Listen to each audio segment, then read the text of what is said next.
And we're going to begin with more good news for evacuees in the Okanagan region of British Columbia.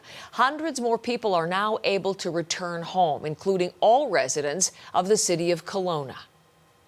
We're just asking people really to bear with us. Over the next few days, I expect we'll continue to return, numbers of people to their homes, and it should start to become much more clear to people, just which areas are damaged, and those areas are going to remain out for a time. Officials have downgraded several evacuation orders to alerts. Firefighting efforts in the region have been successful, aided by rainfall in recent days.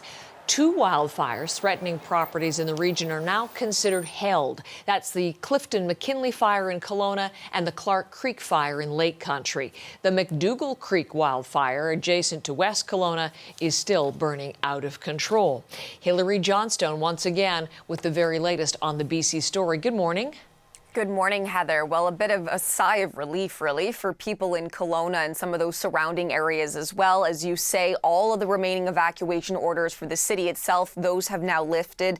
Some evacuation orders have lifted for Lake Country and West Kelowna as well. So what you're looking at in the red there, of course, fires still very much burning. As you say, some of them on the Kelowna side of Okanagan Lake are considered held at this point, meaning they're not expected to grow past their current size. That one on West Kelowna, on the West Kelowna side, still is out of control, but certainly some good news here that more of those evacuation orders are lifting, along with that travel ban for West Kelowna. Of course, it had been in place for all of the city. Then it was downgraded just West Kelowna. That has now lifted as well. And what crews have been saying is that weather has certainly been helping them out. They are warning that, that hot, dry weather, that it will return, but it's certainly been helping them out the past couple of days.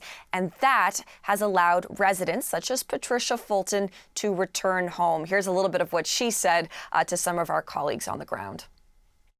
I've been at friends who took us in kindly for 5 nights, another place last night. My cat's at one place, my dog's in my car, my husband's at work with another dog.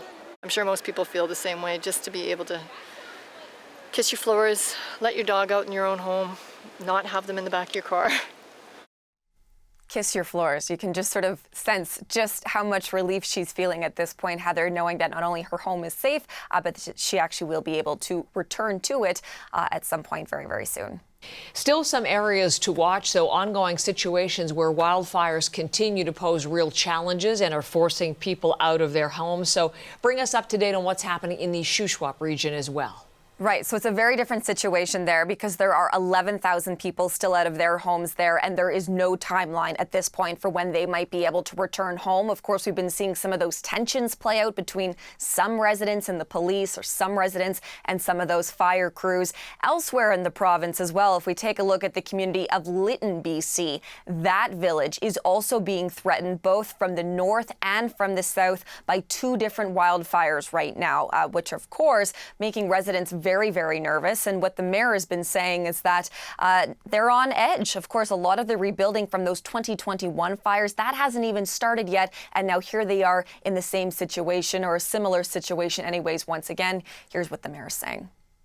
Everybody deals with it differently, of course, but it is triggering because we went through that fire in 2021 here. The smoke is very, very thick, and it doesn't matter which way the wind decides to blow. We're inundated with smoke here.